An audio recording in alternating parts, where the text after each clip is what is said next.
Mari kita lihat Lukas pasalnya yang ke-10. Lukas pasal 10 ya. Ayat 1 sampai ayat 20. 70 murid ya. Nah, jadi 70 murid ini ya, ini hanya ada di Injil Lukas ya. Di Injil lain nggak ada kan? Ya, ada memang di sini beberapa yang tidak ada di dalam Injil lain. Ada saya catat di sini ya 13, 14 atau lebih ya. Dan salah satu cirinya kali ini. Mari kita buka Lukas pasal 10. Lukas pasal 10. Sebelum kita maju, kenapa Sakeus mau menerima Yesus? Kenapa Sakeus mau menerima Yesus? Kenapa anak hilang mau meninggalkan kandang babi? Kan itu tadi bandingannya. Kenapa orang lain tidak menerima Yesus? Kan kota Jeriko, kan banyak orang. Ya, karena Sakeus sudah sampai kesadaran sebagai pejabat, sebagai orang kaya, tapi tidak mendatangkan yang dia cari. Tidak ada sukacita di dalam hidup. Makanya prinsipnya Sakeus sama kali dengan prinsip anak yang bungsu. Kenapa anak yang bungsu? Karena jauh dari bapaknya menderita dia. Kalau enggak, semua apa yang dimintanya kan dikasih oleh bapaknya. Baru dia teringat, di rumah bapakku lebih banyak harta daripada aku di sini mati nanti. Jadi Sakeus sama, harta yang banyak ini jauh lebih banyak harta di bapakku. Karena itu kuberikan pun ini, hartanya lebih banyak. Maka dia tidak rugi. Itu prinsipnya. Sakeus tidak pernah rugi. Setengah memberikan kepada orang miskin, 4 kali lipat mengembalikannya kepada yang ditipunya. Kapanpun dia nggak pernah rugi. Karena di rumah bapaknya lebih banyak dari apa yang dia punya sekarang ini. Maka kembali sajalah aku ke rumah bapakku, sebagai upahan pun lebih makmur dan lebih menenangkan daripada semua harta yang ada ini nggak akan membawa kebahagiaan dalam hidup. Maka Anda akan menulis harta dan kekayaan, keselamatan. Bandingkan itu. Ya, itulah perbandingan. Jadi bagi saya waktu mengkhotbahkan Sakeus jauh lebih banyak dapat daripada apa yang didapatnya. Dia cari uang kan supaya dia bersukacita. Dia mendapatkan pangkat supaya dia bisa bersukacita, supaya kebutuhan hidup ini dipenuhi semua. Ternyata ini nggak memenuhinya, kurang terus. Nah akhirnya dia waktu menerima Yesus, inilah yang sempurna. Makanya dia bersedia menukarkannya ini. Makanya yang bungsu dicarinya kandang babi, ditukarkannya ini, pulanglah ke rumah bapakku, hanya sebagai upahan saja. Anda bisa lihat itu prinsipnya anak yang hilang sama Sakeus. Kalau kita belum sampai ke situ, nggak akan bisa orang mengikut Yesus waktu kita khotbah. Ya, jadi kalau imanku jauh lebih hebat, Yesusku ini daripada apapun kamu punya semua. Aku bukan meniadakan harta dan pangkat dan kedudukan, tapi pasti lebih sukacita yang aku punya ini daripada apa yang kau punya. Itulah sebabnya aku bersedia menceritakan yang aku punya itu kepadamu. Karena kamu memiliki semua ini supaya kamu bersukacita, tetapi ternyata nggak bisa memenuhinya. Yang aku punya ini yang bisa memenuhi kamu. Terimalah dia. Nah itu perbedaannya Sakeus dengan kita. Sakeus sudah membuat perhitungan itu semua. Maka dia bersedia mengembalikannya semua, karena ini tidak mendatangkan sukacita, apalagi keselamatan. Maka Tuhan Yesus janjikan apa sama dia? Bahwa dia ini juga adalah anak-anak Abraham, berhak menerima janji Bapa yang di surga. Yang ke neraka itulah terkutuk. Jadi walaupun diterima Sakeus semua pangkat dan kedudukan, diterimanya ini dalam keadaan kutuk yang sudah menimpa dunia ini. Tapi waktu dia menerima Yesus, dia tidak lagi menerima kutuk itu, tapi dia menerima berkatnya itu. Maka semua kutuknya ini mau dikeluarkannya. Kalau ada 4 kali lipat katanya, dan kalau ada yang miskin akan kuberikan katanya kan. Ya, karena terkutuklah orang yang tidak memperhatikan orang miskin, kan itu dalam Taurat. Makanya dibuangkannya semua kutuk ini, diterimanya lah berkat ini. Ya, nanti Anda jumpa di sini Lukas pasal 5. Ya. Kan jumpa Anda Lukas pasal 5. Tahu cerita Lukas pasal 5? Mari kita lihat sebentar sebelum kita masuk itu. Lukas pasal 5 mengenai Petrus menjadi penjala manusia. Ya. Anda bisa lihat di sini apa yang ditinggalkan Petrus. Kita baca karena itulah yang dinasihati aku oleh anakku. Kamu cerita saja Alkitab, anak buah itu nanti nggak tahu Alkitab, kamu sendiri yang tahu. Kan itu baca dulu katanya. Kamu sudah luar kepala semua orang kan nggak baca pun katanya. Itulah dinasihatkannya aku. Waktu dia mengisi Spotify itu, boleh nak aku bilang. Mari kita baca. Penjala ikan menjadi penjala manusia. Lalu satu kali Yesus berdiri di pantai Danau Genesaret, sedang orang banyak mengerumuni dia hendak mendengarkan firman Allah. Mengerumuni, mendengarkan firman Allah. Ciri manusia suka firman Allah. Jadi kalau Anda mengkhotbahkan firman Allah, akan semua orang suka. Ya, berikutnya, ia melihat 2 perahu di tepi pantai. Nelayan-nelayannya telah turun dan sedang membasuh jalannya. Situasi di luar pantai dan situasi penjala ikan mau pulang. Ia naik ke dalam salah satu perahu itu karena sudah kosong kan, yaitu perahu Simon, dan menurut dia supaya menolakkan perahunya sedikit jauh dari pantai. Lalu ia duduk dan mengajar orang banyak dari atas perahu itu. Bisa dia kontak dengan Simon Petrus, pinjamlah katanya ya. Setelah selesai berbicara, ia berkata kepada Simon, ya. Jadi apa yang dipinjam Tuhan, ya ditanya lagi, bertolaklah ke tempat yang dalam dan tebarkanlah jalamu untuk menangkap ikan, disuruhnya. Simon menjawab, Guru, telah sepanjang malam kami bekerja keras dan kami tidak menangkap apa-apa. Tetapi karena engkau yang menyuruhnya, aku akan menebarkan jala juga. Patuh walaupun tidak beriman. Kan gitu ini. Banyak orang patuh tapi nggak beriman. Apa alasannya makanya dia mau menyebarkannya lagi nggak tahu. Ya, tapi dia nggak beriman. Sudah sepanjang malam katanya. Ini jala sudah bersih, nanti kotor lagi nggak apa-apalah, dibersihkan sekali lagi gitu. Itu dia, karena sudah mau pulang mereka. Dan setelah mereka melakukannya, mereka menangkap sejumlah besar ikan, sehingga jala mereka mulai koyak, penuh dapatnya. Lalu mereka memberi syarat kepada teman-temannya di pantai yang lain supaya mereka datang membantunya. Dan mereka itu datang. Lalu mereka bersama-sama mengisi kedua perahu itu dengan ikan hingga hampir tenggelam.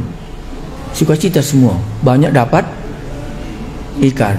Tadi kosong, sekarang sudah penuh. Ketika Simon Petrus melihat hal itu, ia pun tersungkur di depan Yesus dan berkata, Tuhan, pergilah daripadaku karena aku ini seorang berdosa. Kapan dia muncul sadar dosanya? Tidak ada yang tahu. Tapi semua orang akan tahu, kalau kita melihat kuasa Allah, maka kita akan sadar dosa kita. Semua orang menunjukkan ini. Kalau kita melihat kuasa Allah, maka sadarlah kita orang berdosa. Kalau kita tidak melihat perbuatan Allah, maka sama saja setiap hari, nggak ada bedanya. Di sini pergilah daripada aku karena aku ini orang berdosa. Tadi prinsip pertobatan harus ada kesadaran orang berdosa. Dapat ikan, apa sangkutnya berkat dengan dosa? Kan banyak ikan. Suruh katanya, maunya dia.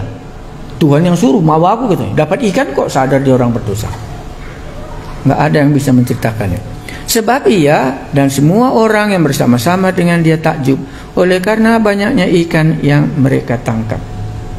Juru selamat datang, kan gitu tadi. Jangan lupa, karena tema kita Yesus datang juru selamat. Jadi di mana diselamatkannya? Di sini dia, supaya dia sadar ada dosanya. Berikutnya, demikian juga Yakobus dan Yohanes anak-anak Zebedeus yang menjadi teman Simon.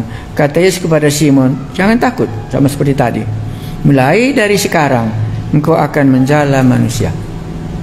Dan sesudah mereka menghela perahu-perahunya ke darat, mereka pun meninggalkan segala sesuatu lalu mengikut Yesus. Kenapa dia mau mengikut Yesus?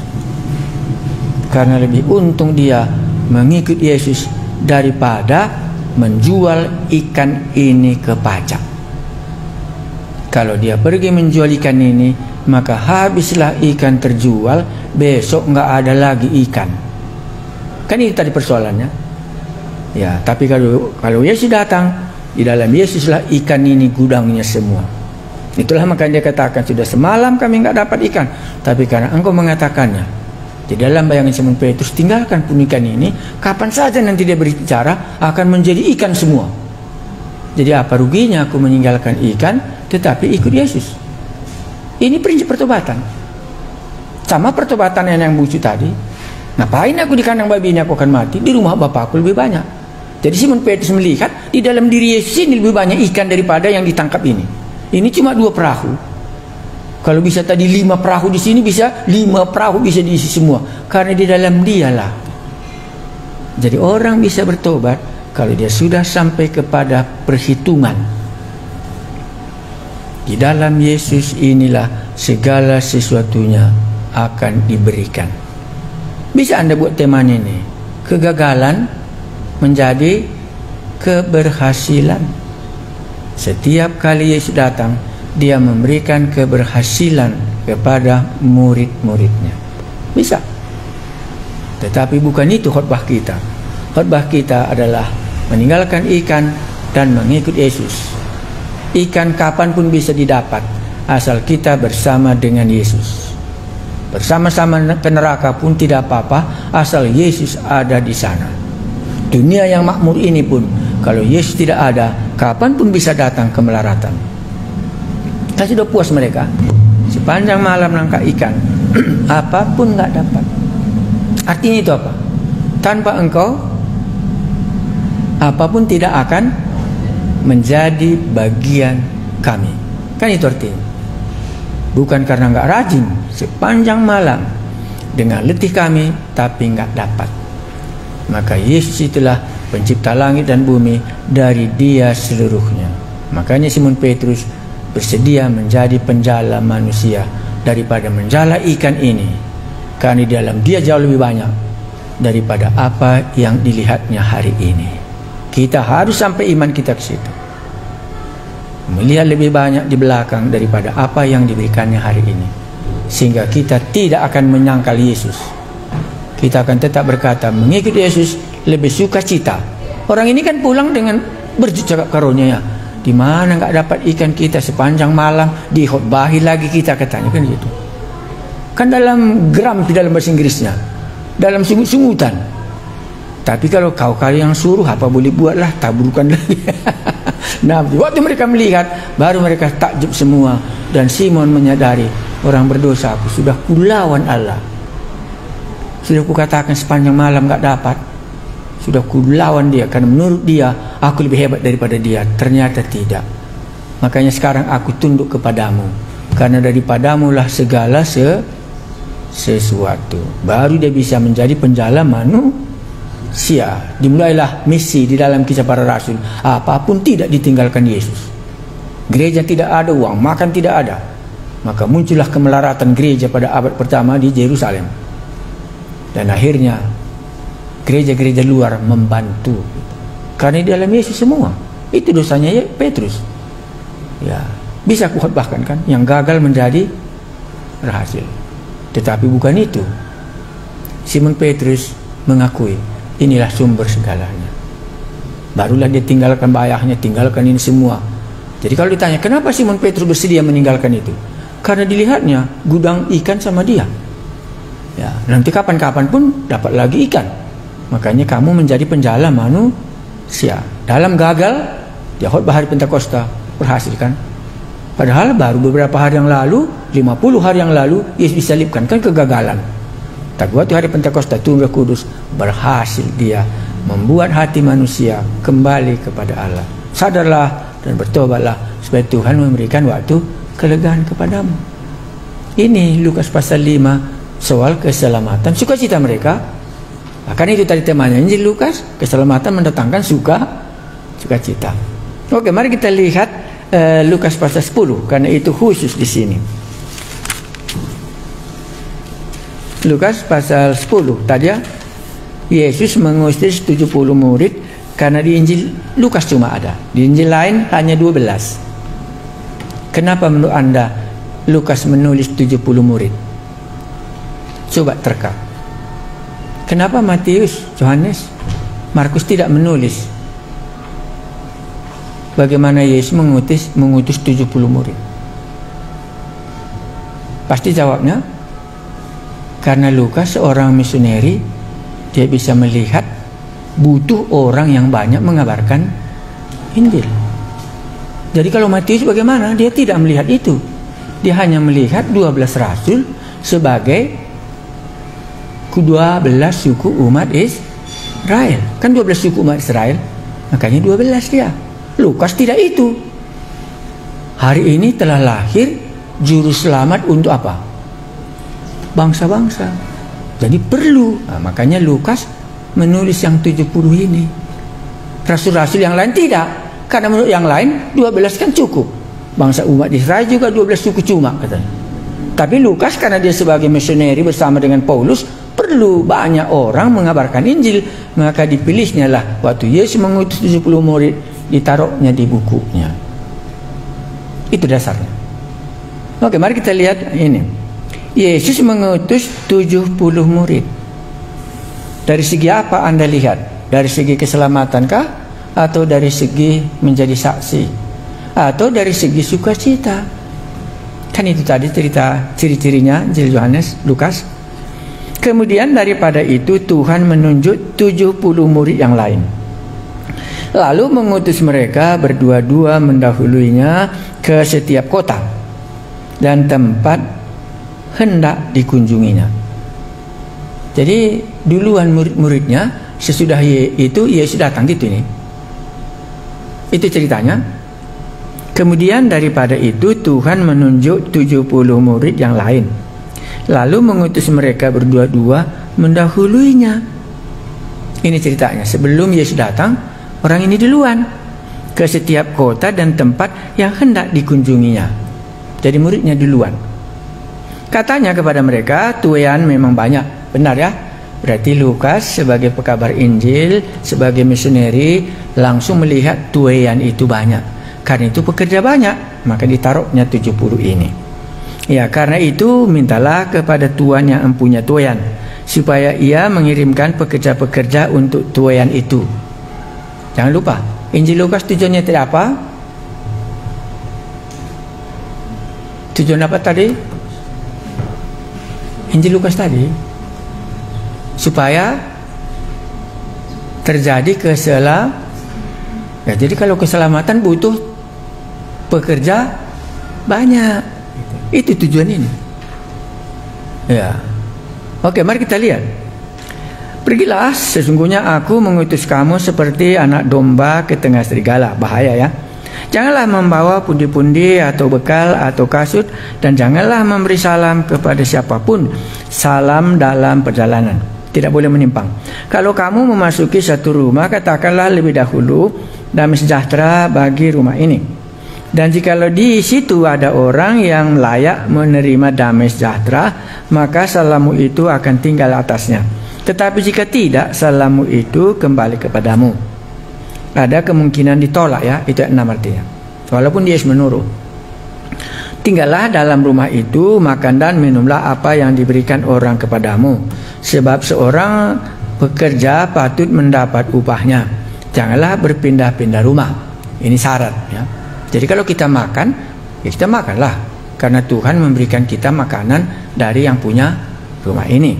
Ayat 8. Dan jikalau kamu masuk ke dalam sebuah kota dan kamu diterima di situ, makanlah apa yang dihidangkan kepadamu, dan sembuhkanlah orang sakit yang ada di situ. Itu tanggung jawab kita. Dan katakanlah kepada mereka, kerajaan Allah sudah dekat padamu. Jadi waktu kita memberitakan Injil, menceritakan kerajaan Allah sudah dekat. Ada kuasa Allah, ada kuasa iblis, ya.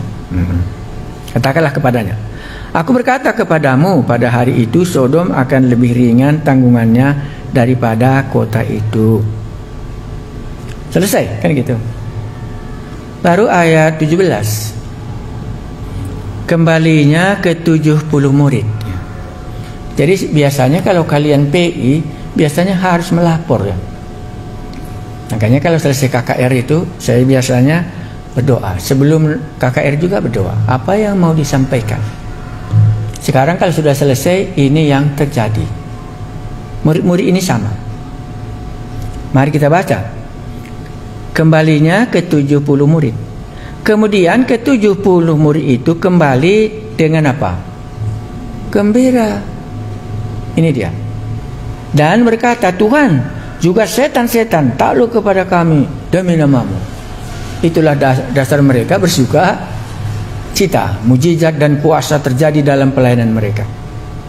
Ayat 18. Lalu kata Yesus kepada mereka, aku melihat iblis jatuh seperti kilat dari langit. Ya, itulah dulu. Kapankah ini terjadi? Bagaimana ceritanya iblis? Ya, nggak usah kita bicarakan sebentar ini.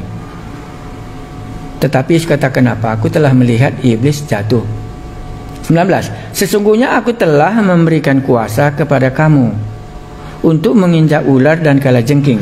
Ini lambang semua iblis. Dan kuasa untuk menahan kekuasaan musuh, sehingga tidak ada yang akan membahayakan kamu. Dijamin, ya. Namun katanya apa?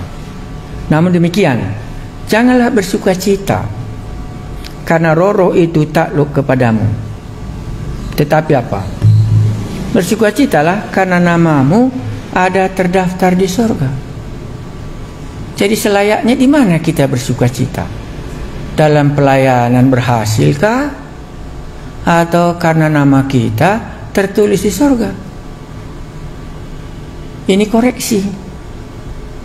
Umumnya penginjil itu sukacita dia kalau berhasil. Setan-setan keluar. Tapi lupa dia sukacitanya namanya sudah tertulis di surga. Salah kita. Bukan ini. Tapi di sana aku sukacita. Karena nama aku di sana. Kalau ini sukacita kita akan terjadi apa namanya itu, menganggap lebih diri kompetisi, ya. Iya, aku berhasil, kau tidak berhasil. Ya, karena keberhasilan tadi kan bukan di tangan kita. Aku telah memberi kuasa kepadamu. Bukan di tangan kita, bukan kita yang membuatnya setan-setan lari. Bukan. Inilah yang benar dalam diri hamba Tuhan itu. Jadi dia tidak akan lupa namanya tertulis di surga, walaupun terjadi mujizat, terjadi apa saja. Janganlah kau bersukacita karena itu, kan dilarang. Karena nanti waktu nggak keluar setan bisa kita nggak bersukacita lagi. Jangan. Bersukacitalah karena namamu telah tertulis di surga. Ini yang benar. Jadi tidak muncul kesombongan, tidak muncul juga frustrasi nggak berhasil. Ya, perjalanannya tetap sama, memberitakan Injil, menang, terjadi keselamatan, setan-setan keluar atau tidak keluar, itu kuasa dari Allah sendiri. Tapi aku sudahlah bersukacita karena namaku ada tertulis ya di surga. Itu yang cocok.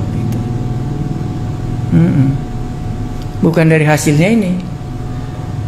Bisa kita bersukacita asal hasilnya ini seperti murid-murid ini kan sukacita dia, bergembira katanya tadi.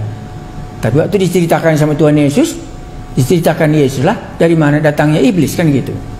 Nah, baru dikatakannya, ya kan sudah kuberikan kuasa kepadamu dan tidak ada yang bisa mencelakakan kamu.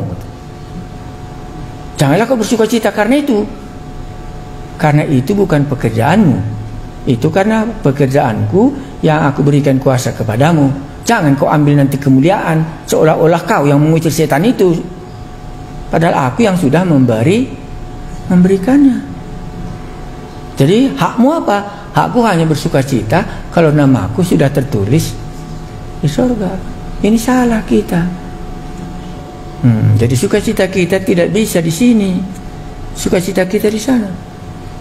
Bersukacitalah karena namamu telah tertulis di surga. Karena banyak orang lengket di dalam pelayanan itu, dia sukacitanya berhenti melayani, nggak jadi orang Kristen lagi dia. Karena sukacitanya cuma melayani. Bukan sukacitanya, bukan karena namanya telah tertulis di surga. Ini koreksi yang paling penting sekali. Ya, jadi kalau selesai mengabarkan Injil, kita harus melapor apapun yang terjadi. Tapi sukacita kita bukan karena ini, tapi sukacita kita karena nama kita tertulis di surga ini yang benar. Ya, aku nggak sukacita karena nama aku tertulis di surga. Ya, mungkin Anda belum selamat. Aku lebih sukacita kalau setan keluar. Setan keluar bukan karena nama kita di surga. Setan keluar karena diberi kuasa. Ya, bukan karena sudah ada Yesus di sini makanya setan keluar. Karena Dia yang memberikan kuasa supaya kita bisa mendirikan apa katanya tadi, kerajaan Allah sudah datang. Maka sukacita orang ini salah, langsung dikoreksi oleh Yesus. Ya, karena tadi kita berbicara keselamatan mendatangkan sukacita. Karena ciri-ciri Injil Lukas adalah sukacita. Tapi bukan sukacita karena setan-setan pergi. Ya, sukacita karena aku sudah diselamatkan. Bukan sukacita karena setan pergi. Itu salah kita. Ya, nanti akan muncullah karena kuasaku, karena ini, karena begini-begini. Padahal karena Dia beri. Kan itu dikatakannya. Sesungguhnya aku telah memberikan kuasa kepadamu untuk menginjak ular dan kalajengking, dan kuasa untuk menahan kekuatan musuh, sehingga tidak ada yang akan membahayakan kamu. Namun demikian, janganlah bersukacita. Dilarang. Janganlah bersukacita karena roh-roh itu takluk kepadamu, tetapi bersukacitalah karena namamu ada terdaftar di surga. Ya. Jadi sukacita kita lebih dipenuhi dengan surga daripada sukacita kita berhasil di dalam pelayanan. Ini yang Yesus mau katakan. Lantas Lukas melihat hal itu. Ya. Maka sukacita kita bukan melihat hasil pelayanan, tapi sukacita kita karena namaku tertulis di surga. Jangan nanti salah. Ya, sudah kuberikan. Oke, ada mau ditanya sampai di situ kita. Nanti kalau ada lagi besok aku sambung lagi. Ada memang, tapi sudah sampai cukuplah kurasa bagian yang bisa kita bahas mengenai Injil Lukas ini. Ya. Ada lagi bagian yang hanya tertulis di sini. Ya.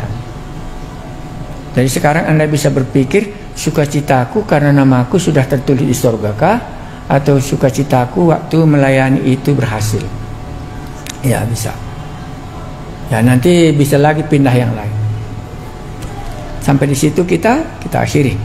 Kami mengucap syukur kalaupun Tuhan berikan kuasa, tetapi Tuhan menegur kami, tetapi janganlah berkuasa, tetapi janganlah bersukacita karena setan-setan takluk kepadamu, tetapi bersukacitalah karena namamu telah tertulis di surga. Buatlah iman kami benar, sehingga sebagai murid Yesus akan ada pertumbuhan. Memang ciri Injil Lukas ini sukacita, baik dari pulang melayani juga bersukacita karena kuasa, dan baik waktu kami bertobat ada sukacita karena dosa. Semuanya dalam Injil Lukas menunjukkan duka cita dan kesengsaraan. Terima kasih Tuhan, kami bertobat, percaya kepadamu, sukacita kami berlimpah waktu kami hidup di bumi, dan kami dapat membandingkan mengikut Yesus jauh lebih baik daripada apapun yang diberikan oleh dunia yang sudah terkutuk ini. Terima kasih Tuhan, mampukan kami, iman kami melihat kalau Simon Petrus bersedia meninggalkan semua ikan itu karena dia melihat di dalam Yesuslah kepenuhan yang dia perlukannya. Demikian juga Sakeus, waktu Yesus mengunjungi dia menjadi anak-anak Abraham, apapun tuntutannya, lebih berbahagia dia mengikut Yesus daripada jabatan dan kekayaannya itu. Kami juga akan sampai kepada keputusan itu. Sebagaimana anak yang hilang, mula-mula dia lebih enak meninggalkan rumah bapaknya dan menghabiskan semua hartanya berpoya-poya.